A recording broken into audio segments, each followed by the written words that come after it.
Good afternoon, everyone, and welcome to the 2016 Nonprofit Leadership Development Webinar Series here in October. Today we are going to talk about mission-driven marketing. And as we move forward into the topic, we'll do our preparation for our time together. A reminder for everyone to please turn off the other applications that may be on your computer so that you can focus this time on listening, absorbing, reflecting, and chatting me your questions. So also encourage you to reflect on why you invested this time today. Mission-driven marketing, what's the value to you? What are the curiosities that you have about marketing, particularly from a mission-driven perspective, and how that can be part of a nonprofit leader's toolkit. And then send me those questions right now. Use the chat function, so you can do that now or as we go through the webinar here this afternoon. Reminder that during our brown bag today, attendees will be muted during the call. If you are getting an echo, you may need to switch to a headset or a telephone call-in, depending upon how your current situation is structured. And then again, encourage you to chat me your questions. I'll either answer them in real time or we will have some moments at the end in order to ensure you get what you need out of our webinar here today on mission-driven marketing. So we're going to go ahead now and get started. We'll jump right in. A little bit about me. I am Melanie Schmidt, President and Strategist for Timpano Consulting.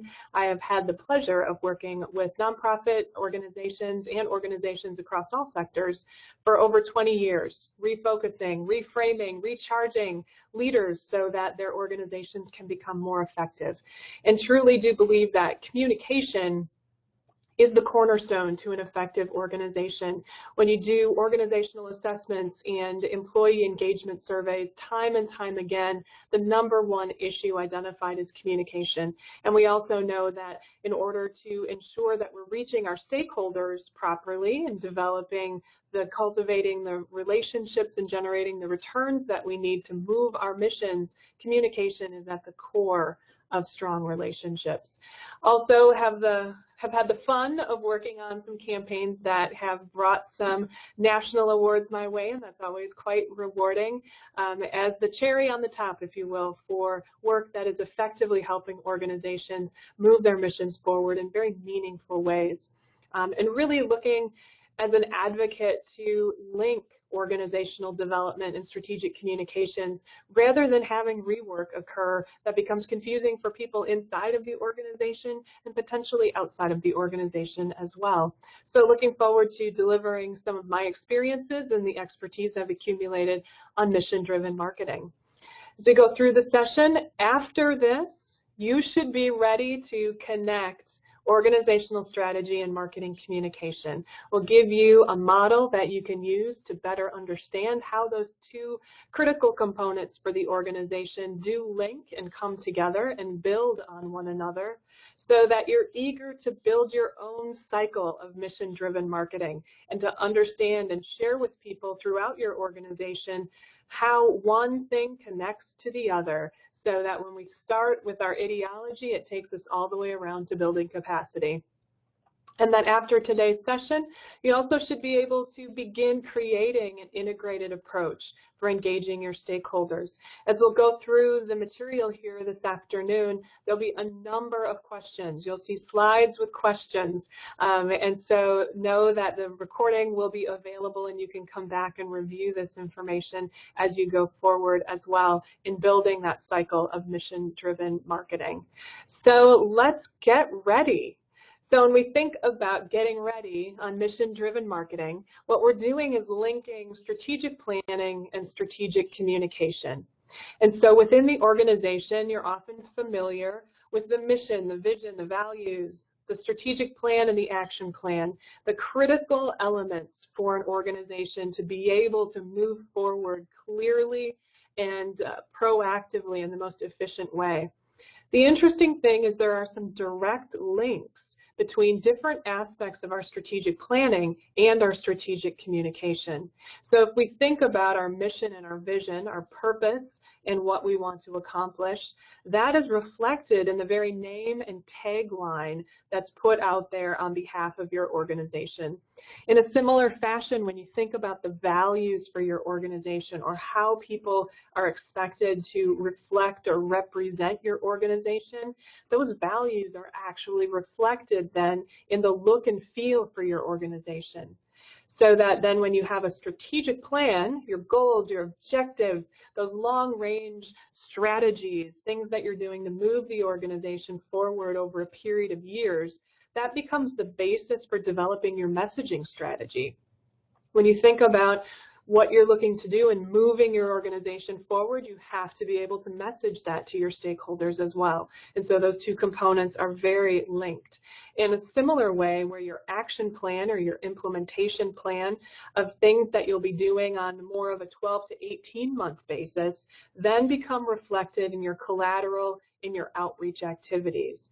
Another way of looking at this, for those who are a bit more visually stimulated, is to have a model where you're linking your basis for decision making and your platform for communication. So really this graphic is a more detailed view of what we just talked about. So for instance, in that ideology and the basis for decision making, where everything starts with your purpose and your legacy, in developing your brand, you think about how are we going to reflect our identity and our ideology in our name, in our logo, in our tagline, in the fonts that we use, in the standards that we set for people. And you use that as the basis to then go and talk with your stakeholders to get their impressions, to get their ideas, their insights on how the organization could be fulfilling its mission more effectively in order to craft your strategic direction, those goals and objectives of what you want to accomplish with whom. That becomes reflected in your messaging strategy through your themes, your statements, your stories. It's the points of connection between your organization and your stakeholder. And that when you have that strategic framework and the strategic messaging, then you're able to really move into the practical and start distilling some discovery with people that turns it into what's our actual implementation? How are we allocating our resources, meeting our milestones to move our mission forward and build momentum for our cause, so that when we know what we want to accomplish, the specific actions we're going to take, then we can reach out to our stakeholders through integrated outreach. These are your collateral materials, annual reports, print pieces, postcards, everything that you may be using to support an event. All of your online activity, be that your website or your social media activity, as well as general public relations, media relations, marketing. That entire stew or set of tools that you're using to really reach out to your stakeholders and get them engaged, inspired, and excited about the actual work that you're implementing. So that you can think about building on your strengths and then getting feedback from your stakeholders as you're implementing through your progress reports. How are things going and what do we need to adapt? So monitoring, surveys, your check-ins, all of that data that you're gathering to really understand your momentum moving forward, that can then be reflected in a communication assessment or a communication audit that really looks at what is the impression that we are making as an organization. So that, again, you think about these as integrated or linked activities. It gives you an opportunity to start to see how you can use your resources more efficiently and effectively, and how as a leader within a nonprofit organization, you're helping employees understand that the actions that they're taking in doing the work and delivering those services are really the basis for communicating your mission moving forward. And so one of the ways to start that process, both in terms of thinking about your basis for decision making, but also your communication strategy, is to scan your situation. And so we have here 8 questions that can get you started in thinking about what is the landscape in which we find ourselves. And when you think about the landscape, imagine that and talk with people about that as your geographic landscape, your sector landscape. Where do you sit? What does the world look like in which you're operating, so that you can then think specifically about your position in that landscape. And so you may start out thinking about being in, for instance, Dane County, Wisconsin, and the subsector of healthcare or social services, or knowing that you have competition among a number of nonprofits in the area. So then what is your position? Where do you sit? What are your strengths? What puts you in a position to say, you should come to us? And so when you think about, again, from a business perspective, what is our position? What are our strengths, our weaknesses? What are some aspirations? What are the risks we're facing? You can start to think about your options as an organization. And these options start out as business options or organizational options in terms of resource allocation, prioritization of initiatives, and all of that activity will help you figure out what really matters. And it's important to think about what really matters, because ultimately we do not have limitless capacity. We do have finite resources in terms of financial resources, human resources, even our social resources or our intellectual resources have a certain capacity for that. And so we need to know what really matters for the organization from an operational perspective, and we need to know what really matters from our stakeholders' perspective as well. And that starts to bridge you between the basis for decision making or your strategic planning and your platform for communication or your strategic messaging. And then to think about, if we know what matters, who's going to make or break our success in what we want to accomplish? And so with that, you're really thinking about very specific individuals or organizations that if you're working, things are going well, who can make or break it? And that might be a major donor. It might be a competing nonprofit organization. It might be a critical staff member who has connections or certain intellectual resources they're bringing to bear. But really honing in on the people component. And so that if you know the landscape, your position, your options, your priorities, and your critical people, then you can start to think about, when do we need to take action? And this is important because it's an opportunity to stop and step back and think about timing. We can't do everything all at once, as much as we might want to and as much as we might try. Our resources are used more efficiently when we think about the when question and what's driving when we need to act in certain ways, so that ultimately we can maximize priorities and then make sure that we take time at the end of our planning process to really ask ourselves, how do we avoid trivia? Because there are all those little things that are going to get in the way, those bright and shiny objects or new ideas or other constraints for your organization. And to be really effective with your mission-driven marketing, you need to start with this organizational scan that gives you the appropriate data to start building your cycle of mission-driven marketing. And so let's now start and build that cycle. And so to start building it, we need to know what the cycle is. And so we'll start with this graphic that demonstrates what mission-driven marketing is, how it builds, and why it is so critical to be integrated throughout your organization as a priority. So mission-driven marketing starts with the ideology. It starts with that mission, vision, and values. What is our purpose? What do we want to accomplish? And how will we reflect that to the world? And it starts with that ideology because that's the basis of everything. That becomes your shared purpose. That becomes the impression and the intentions that you have for your organization. And so then when you have that ideology and you can have a clear sense of how that will influence your tagline and how that will influence your standards for color choices and imagery choices, that starts to inform your brand. And that brand is the set of experiences that people have with your organization. It's everything that you want to assemble and create so that there is a consistent experience and an inspirational or aspirational component to what you're communicating with people. And so if the ideology informs your brand, it's that brand that focuses the messaging. through a brand development process and looking at it through an organizational lens, you start to see what really matters. And when do we need to act and what do we need to do? And so that starts to focus the messaging so that you can be connecting what matters to the organization with what matters to your audience or your critical stakeholders. So that then that messaging reflects the services. Ultimately, again, if we go back to the model earlier, you think about your implementation activity, the services and how you're delivering those services, and that is reflected in your outreach activity. That's connecting the work with the critical people out there. So if your messaging is reflecting your services, that can then engage your stakeholders. And remembering that those stakeholders are inside of your organization as much as they're outside of your organization. They're your community partners, your donors, your employees, your volunteers, your folks who have been involved with your organization historically or may become in the future.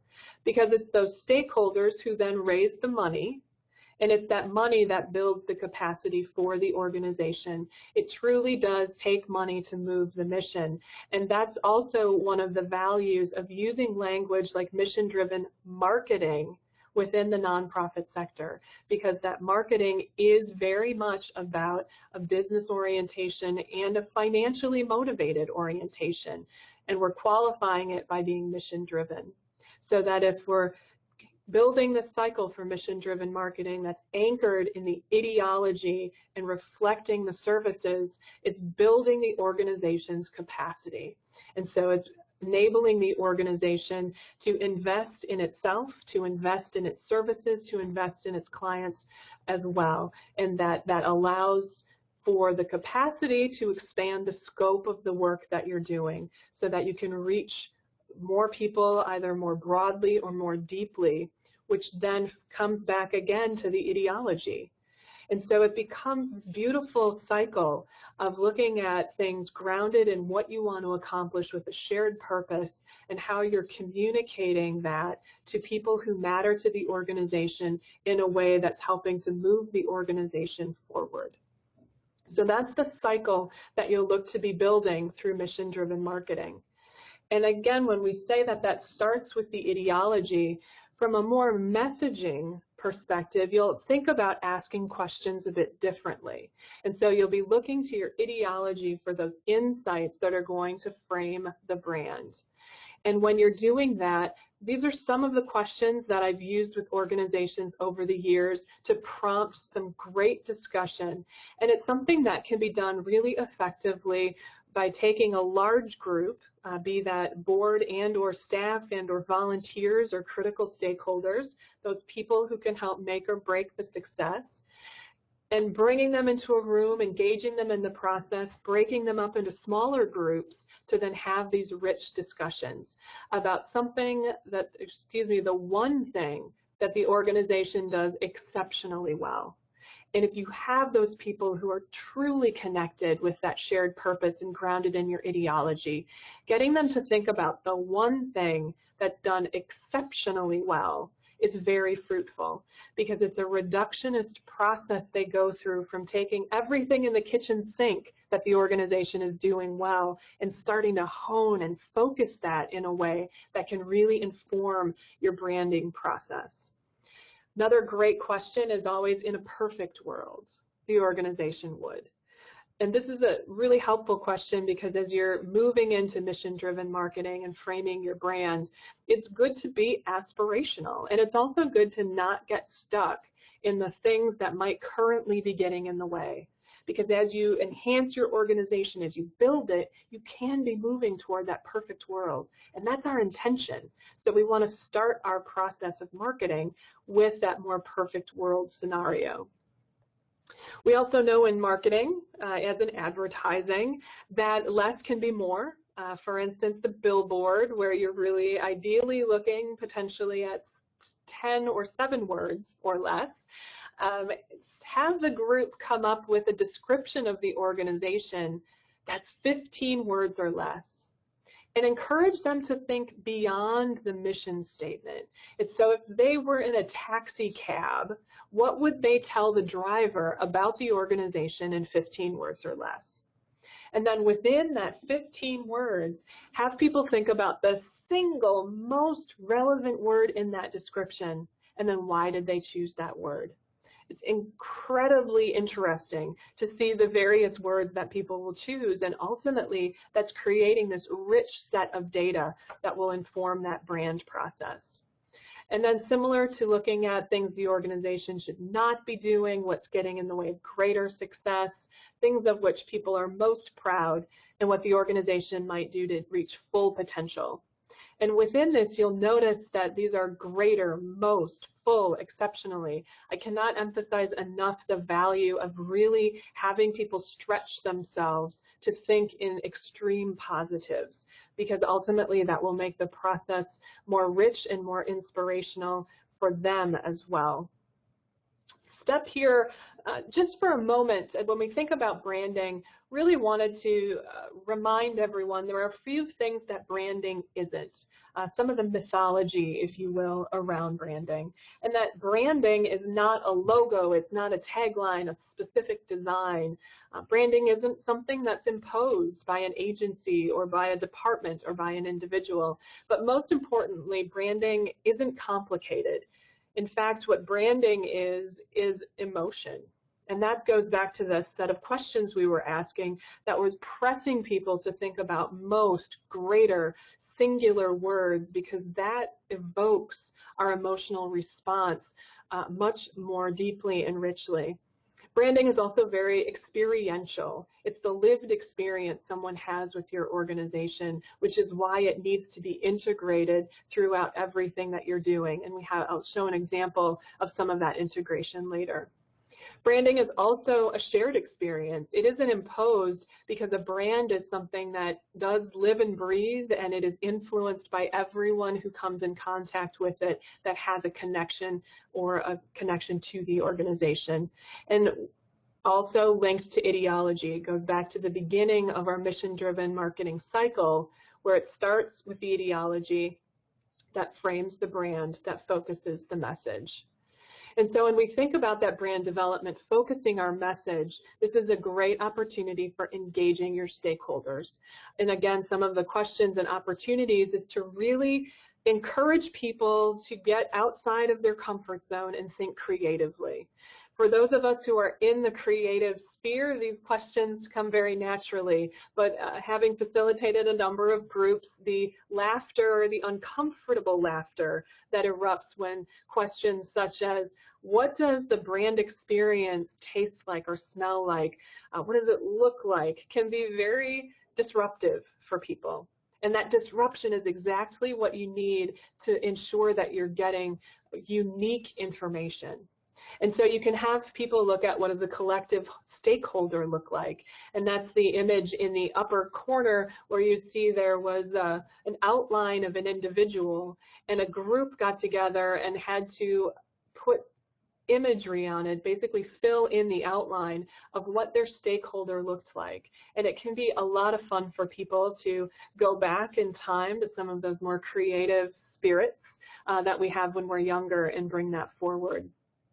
The experience of smelling and tasting and going through each physical sense can be also quite rewarding, and really a nice way for people to also bond with each other, because those are some very funny and poignant moments that erupt. And so this brand development and focusing of the messaging is also an opportunity to build relationships throughout your critical stakeholders. Another fun question that I have used with people is, what's the soundtrack? If you had your nonprofit story, what's the soundtrack from opening credits to closing screen? What would it sound like? What's the energy, the type of music that you would have in there? And again, why? And then also a great opportunity is when you think about visioning. You can do this with branding as well. Capture the legacy without using words. Have everybody draw a picture on a big sheet of paper, and then describe it using words. And you can find great synergy in concepts. And again, you're engaging people, bringing them closer into becoming storytellers for the organization, which is a critical component for success. And as you go through that process, essentially what you're gathering is a lot of data. And that data is actually going to build a framework, which is illustrated here. And so this is an example of a brand framework that can be used so that everyone in the organization is aligned and clear on what is the impression we want to make, what are the themes that we have, what are the key messages, and then what are our standards for the look and feel of our overall brand. And so when you look at that brand framework, you have the traits, which in this case, the example is collaborative, and that trait sets the stage for the desired impression. This is what you want people to believe when they look at your materials, read your website, have an interaction with your organization, that this is the ultimate trait. And the themes then provide direction on the intent. What do we mean when we say collaborative as an organization? So for this organization to be collaborative meant that it needed to feel responsive, professional, flexible, proactive, facilitative, and driven. And so with that, they were able to then say, all right, now what's our key message? So this is the context to understand the meaning of collaborative. And so the message can become that 1 to 2 sentence area where you're giving people language to use in their communications and in their marketing message. And then the color is the fun part about color theory, which reinforces that intended impression. If we want to be collaborative, what are the colors based upon color theory and experience that will reinforce that impression? And so looking very carefully at the combinations so that your color is leaving the impression that you would like. In a similar way that fonts lend emotion, and so very carefully choosing your primary fonts and your supportive fonts, and then your image direction, which can guide your visual consistency. So for instance, with this organization, in wanting to be collaborative, they wanted to show a lot of one-on-one shots that had this sense of team and community, and very much a natural lighting, because they also wanted to be seen as approachable and as nurturing. And so it had this enthusiastic engagement of people. And so this was the basis for their brand framework that stemmed from their ideology. And then we were able to expand that into some additional traits, so 3 tracks that gave more flexibility depending upon their stakeholders. And I'm not going to spend a lot of time on the expanded framework, more presenting it here to let you know that ultimately different stakeholders may require a different impression. And so you have to think ahead with that. And it's something you can gradually step into for your organization. For instance, this organization, we built the 3-part framework, but the organization really focused on the collaborative channel for the first year or 2 of this implementation, because they wanted to establish themselves as collaborative and then add additional layers to their marketing. And this all guided the creative for the organization. And so when you talked before about wanting to be collaborative and having some one-to-one shots with close crops, open lighting, you'll see that reflected in the brochure that was ultimately developed. You'll also see an openness that was put forward with the data-heavy annual report that was a lot through the information design, but also the palettes that were selected and the use of those critical font selections. And then that carried over into their website design as well. And so you'll see that everything doesn't look exactly the same, but it does look like it's part of a family. And that's a really critical component for having a good brand and for good mission-driven marketing. And so let's talk about some of those building blocks that you can use to move that cycle forward and start to create that within your organization. We have that brand that we've developed, our framework, we know our intention and our themes and some of our key messages. It's time to expand that so you are starting to build your messaging strategy. And some of the key questions that you need to think about really is that target audience. If you're developing a message in order to move your mission forward, with whom are you speaking? And it cannot be the general public. You may be speaking to the general public, I don't deny that, but when you are developing your messaging, it's really important to target that specifically. And so within that general public, are you focusing on a specific target, which may be people who have a very special interest in your specific mission, or who have an affiliation with a certain service that you're delivering. And so to be very clear about who's the target audience, and I'll often encourage people to get someone in mind. If you're developing your message, get 3 or 4 people with whom you'd like to connect that message in your mind and keep them there. Find what connects them or what is distinct about them, and then speak to them in your development process. So you'll think about your target, you'll go back to that brand trait. Remember, it was collaborative for the example that we used. What trait do you want to reflect? What's your main message? So you want to have that one main message that they'll walk away from an event or after reading the material or seeing something. And then to look at the most important word of your main message. So if you have a main message, it might even be 2 sentences long. What's the most important word? And sometimes that exercise leads you to the least obvious place possible. And it gives an opportunity to reflect of, why is that the most important word? Why did we pick that one? And then how will that influence the rest of the messaging process? Another critical component to marketing is obviously in a traditional business setting, you're looking at trial and retrial. And so we need to know what's our desired action. So when someone gets this message, do I want them to go to my website? Do I want them to talk with someone else about our organization? Do I want them to buy a ticket to a fundraiser? Do I want them to stop and reflect on the power of the cause that we're communicating about? What exactly do you want them to do when they see the message come to life? And then how are you going to compel that person or that target audience to take that action? What's the case that you're going to build to make that happen? And so that starts to take it from more of an esoteric branding into very specific messaging that can help motivate and move the mission forward. So that then when we have that messaging framework, the data from that piece, we can really start to move that into a marketing specific context.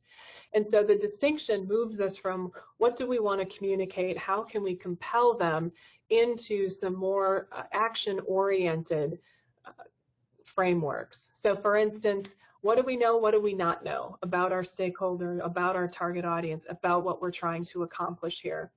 Do we know what the current reflection or impression is by our audience? Do we have a sense for what they think about what we're going to ask them to do? Do we know who needs to be involved or consulted? Marketing is a very interdisciplinary, a very integrated effort.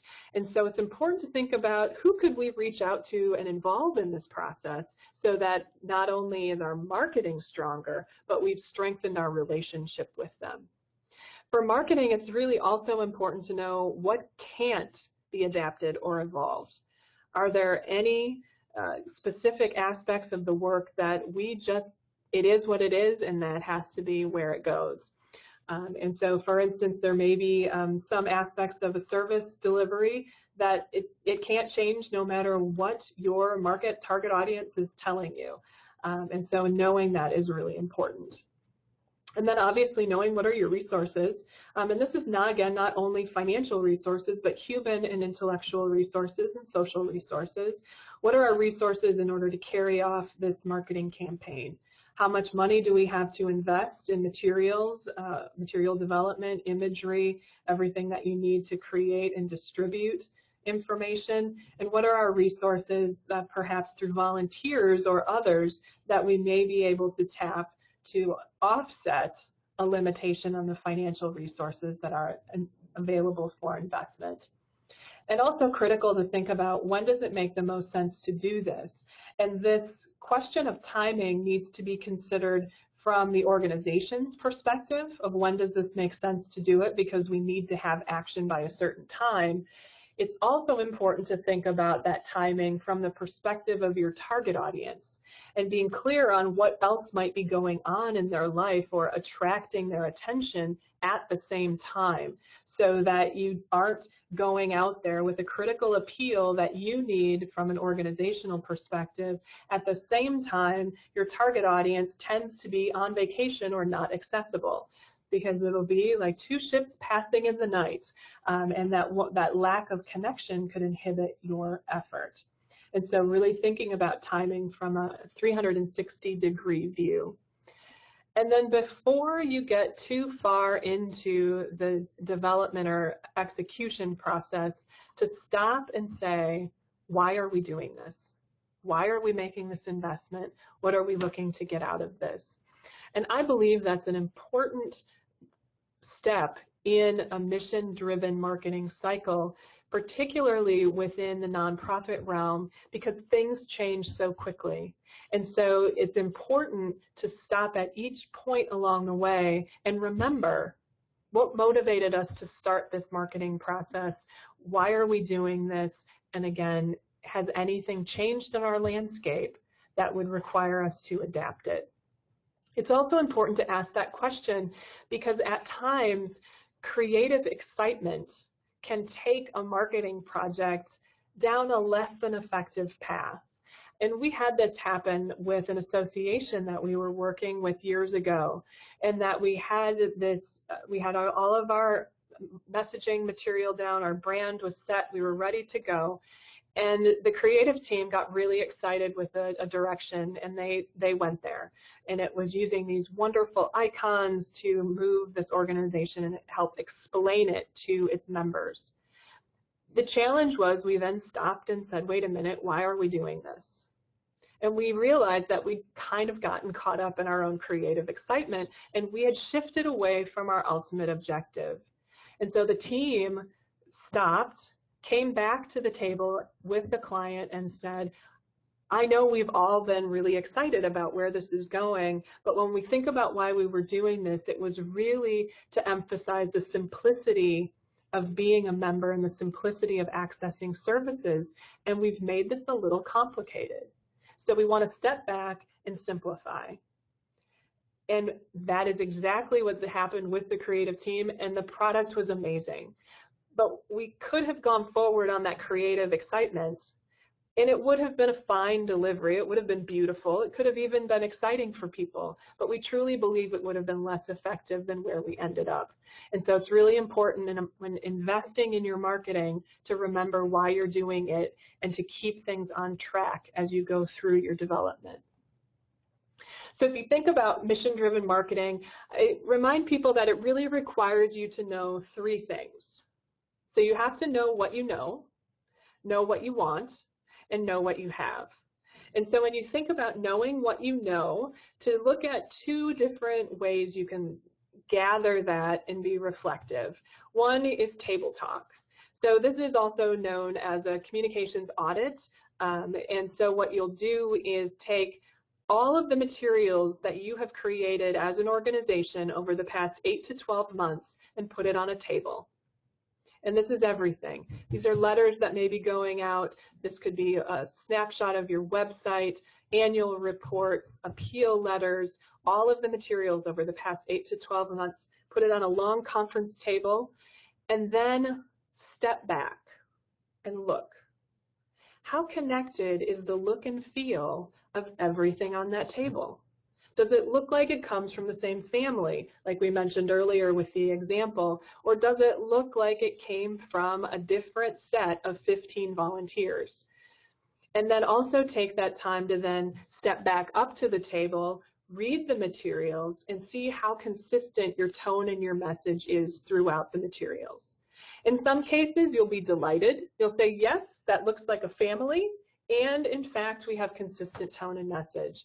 In other cases, what you might notice is that based upon the type of material, there's great disparity. So you may have a very different message that's going out through your website or your social channels than you do through your event channels or through your direct mail or direct marketing channels. And if that's the case, again, know what you know. Is that intentional? Does that need to be reconciled? Are there bridges that need to be built? But the best way to know what you know is to put all of that information out there on the table and take a look. Another great complement to that is people talk.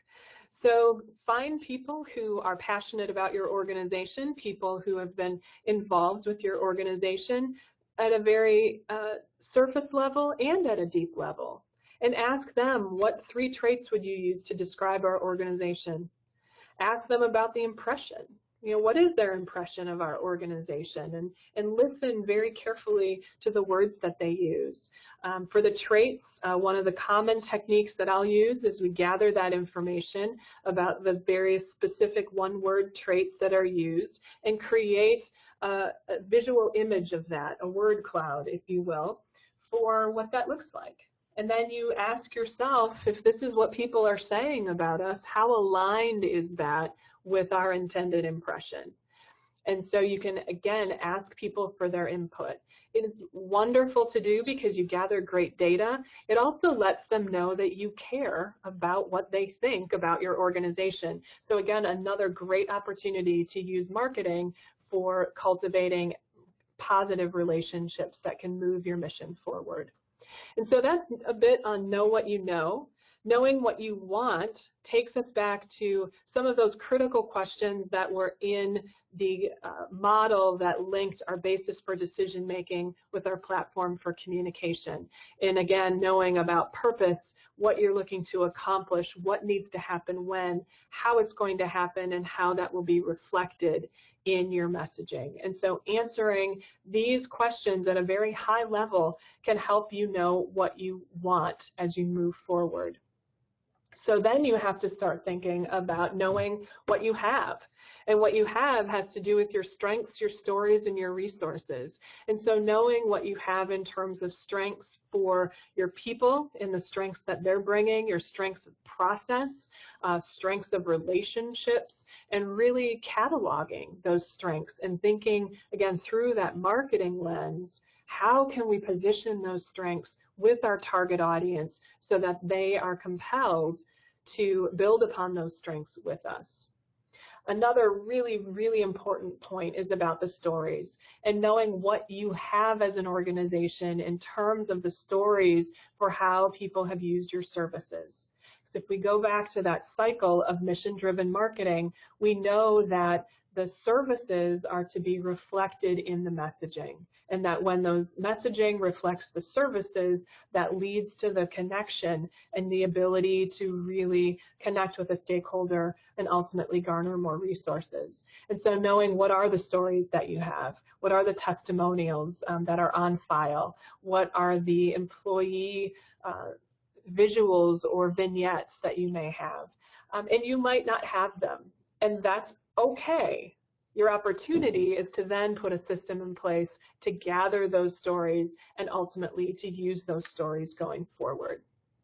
And so you also have to know what your resources are. And we alluded to this earlier. When you look at your organization, on your staffing, what are the resources and the expertise that you have on staff to advance your marketing effort? What expertise and assistance can you get from volunteers? What are the financial resources available for this critical activity? And what are the social resources available to the organization to assist in distribution when you come up with your marketing message or your marketing materials? And so being really honest about that is a great place to start and to, again, build your cycle for mission-driven marketing. So let's talk a little bit here on making it happen. So again, if we're on this journey, which is exactly what it is, mission-driven marketing is a journey from your intention as an organization through your actions to the ultimate impression. And so your intention is built on your ideology. It's what you want to accomplish, what you want to communicate, the impression that you'd like to leave, and your actions are the bridge between that intention and the impression. And so your actions being how you're delivering your services, how you're connecting with people in the community, how you're communicating, how you're doing that marketing. And so with that framework of the intention being your nonprofit mission, and then actions that are being taken to reach an impression with some of those critical stakeholders, which include your clients or those who are being served, your volunteers, staff, board, donors, funders, sponsors, partners, the typical cast of characters. If this is our framework for making it happen, we know we need to communicate our mission to these stakeholder groups. Some of those typical actions from a marketing perspective are things like your website. They're events that you host or hold. They're the newsletters that you might be sending out in print or electronically. They're also the appeals that you're issuing once a year, twice a year, 3 times a year, whatever the frequency is for your organization. Another action that communicates your mission is grants. It's one of the things that people often will not think of as a marketing tool, but in fact your grants are a wonderful marketing tool and should be seen that way as you're communicating to your funders and your sponsors. Similarly, the asks that you're making of people for resources or assistance are in fact a marketing tool. And then your releases in terms of news releases or feature releases that you may be issuing. Those are some of the traditional and classic ways, the first things that often come to mind for people when they think about marketing and then marketing for a nonprofit. And there are a variety of other ways that you can reinforce that critical message and build your brand in a mission-driven way. And so that comes through when you think about your staff. The very signature block that they use is a marketing tool.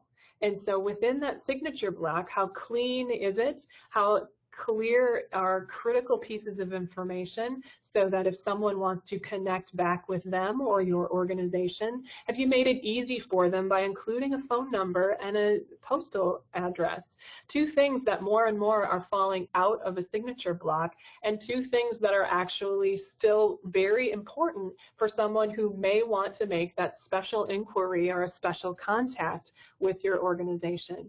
And also encourage people to keep those signature blocks clean. So if there are quotes that people would like to put on, making sure you have a conversation with staff that those need to be mission appropriate and ideologically appropriate quotes that they're using. And then I also, contrary to popular belief, keep those images out of your signature block. You're creating a land of JPEGs and PNG files that can actually clog up systems more than anything. Another mission-driven marketing opportunity with staff is your handbook. Hopefully you have a handbook for your staff. And again, that's an opportunity to reinforce the key messages and the intentions that you have as an organization.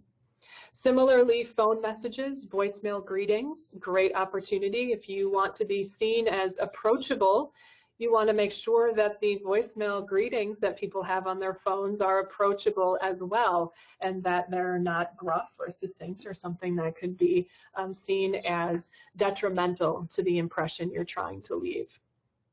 Another great opportunity with donors is thank yous. And whether that thank you is a face-to-face or a note via mail, using the language of that thank you or perhaps the visual on the card as a reflection of your marketing is also really important. So really the intent here is to remember that we have so many more tools at our disposal for marketing than we might initially think, and that some of these don't require high budgets or high investments. They just require a bit of time and attention for how you're going to tailor the specific message or the distribution of that message in different ways. So again, thinking about how are your intentions creating the impression that you would like to do.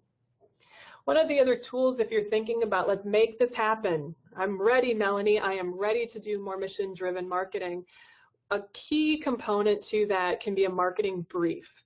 And this is a simple usually 1 page, 1 to 2 page document that becomes the cornerstone of the marketing campaign or all of the messages.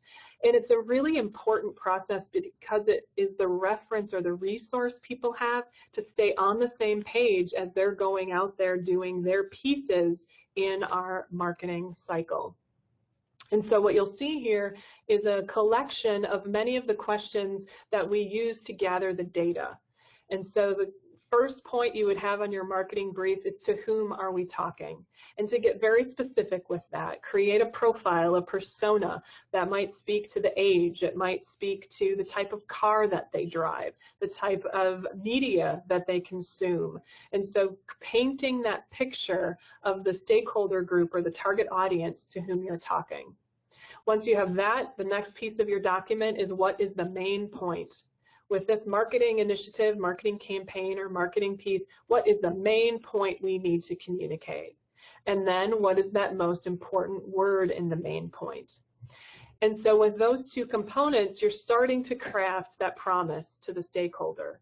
And so you need to know what promise is reinforced through this marketing initiative. And that promise can often come back to your ideology. What are we promising to our community? What are we promising to our clients? What are we promising to the people for whom we'll be using the resources that we garner from this initiative?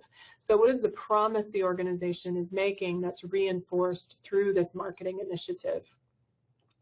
And then again, what should the audience believe as a result? If they see this marketing piece or these marketing pieces, what are they supposed to believe about your organization? And that can come back to the traits and some of the themes that you've developed as part of your brand framework, and also connecting to the promise. And then, of course, what should the audience do as a result? This is marketing, so this is about garnering action for people. What do we want them to do? We want them to, again, go to a website, buy a ticket, talk with someone about a policy issue. What's the ask of them? And then what are the key brand considerations? What do we know about the look and the feel that we might want to consider in developing these marketing materials? Similarly, key personality and tone. And for tone, this is something where you can look at again, within the context of the brand platform. Do we need this to be how formal, how informal, upbeat, serious? What again is that impression that we want to leave? And question number 9 is one of my favorites. What is the enemy to the message's success? What is going to get in the way of our marketing material getting to that person, or them believing that promise, or them hearing what we're trying to communicate at the specific time we're sharing it? And that can be helpful because it helps the folks who are involved in developing and delivering your marketing really think about how they're going to overcome these obstacles and how they can counter the case that might be made against the promise you're looking for people to put forward. And so if you have that information, you have your intent, you have your brief, it comes to the need within your organization to foster a storytelling culture. We know that people love stories. Why do people love TED Talks so much? The research comes back time and again that people love TED Talks because TED Talks are focused on stories. And so you can foster this culture within your organization of telling stories so that you're changing the mindset of people within the organization, of your target audience, into one of true appreciation for what's happening within your organization and as a result of your organization, so that you can form new habits for people of cultivating stories, ultimately sharing resources. And so when you think about doing that, help staff members become more confident in their ability to share stories, role model for them, role play with them, give them examples that they can use, share stories with them and ask them to share those stories with others, so that you're actually creating structures for staff to share those stories regularly. It might be something where at every staff meeting there's a rotation and everyone has to bring in a story that reflects the collaborative spirit of the organization. And people can get comfortable identifying, finding, and sharing those stories in a safe, small space. Also important, if you think about that culture of storytelling, funding story production. And so when I say that, that could mean funding a video. It could mean funding a campaign where employees are out and about taking pictures, for which they will ultimately get clearance and authorization, but again, capturing the story in a really fun way. And then critical, again, as nonprofit leaders, fostering that culture really requires management to share success stories. So we know that ultimately much of our marketing is to generate funds, to really do some fundraising and friend-raising. And so it's important that management communicates back to employees, thank you so much, John, for bringing me that story about your work with this particular client. I was able to share that with a donor and it inspired them to give us $5,000. Because if you don't close the loop with employees about the success, it just feels like these stories are going off into the ether. And while you may be very clear that that was the chain of events, for staff and others who aren't involved in that chain, there isn't a natural connection there. And so fostering that culture of storytelling is really important for management to do by sharing those successes and helping people connect the dots. I wanted to take a moment here just to talk a bit about social media. And hopefully you'll have some, if you have any questions or curiosities you wanted, you can send those in through the chat function as we round out our time here this afternoon. But for social media, really important, there is no such thing as free. So that while it may be free to post things to Facebook, Twitter, Instagram, things of that nature, presuming you're not using the ad campaigns. It's free to post, but there's time involved with crafting and posting and ensuring that those social media efforts are well aligned with your intent. And so you really do need to remember to build in an estimate for the time cost that's involved with that. And so remembering that.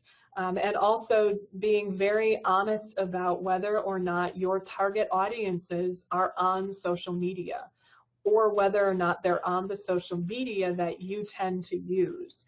And so when you're using social media, one of the things that we have to think about is that if a tree falls in a forest and no one is around, does it make a sound?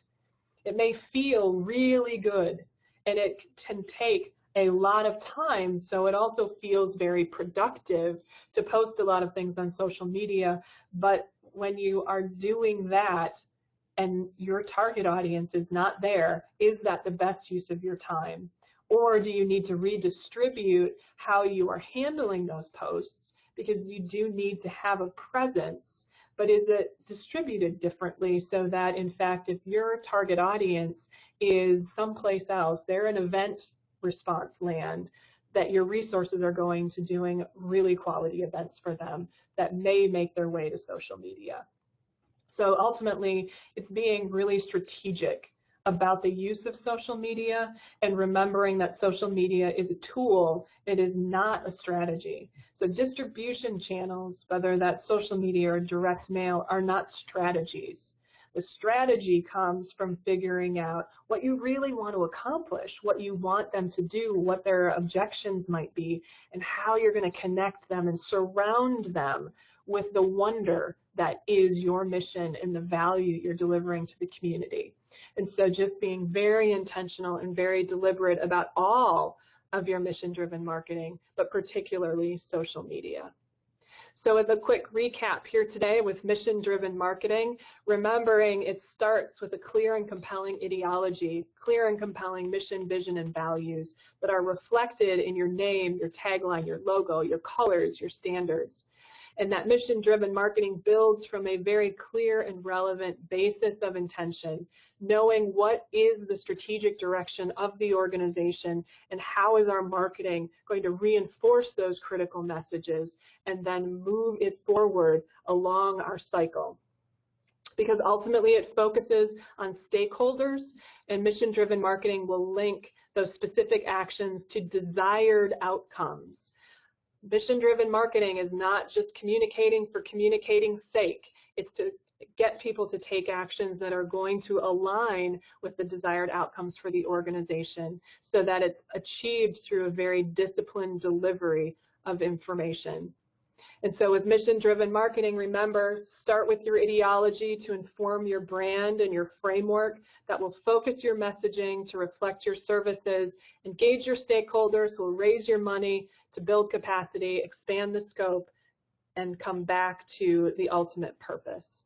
So thank you for joining us here today. If you do have questions that surface after you hang up or check out today, feel free to contact me, and we'll look forward to seeing some of you here in the web world for November with Actionable Accountability. It's a lot to talk, but when we take action, we want to make sure it's mission focused.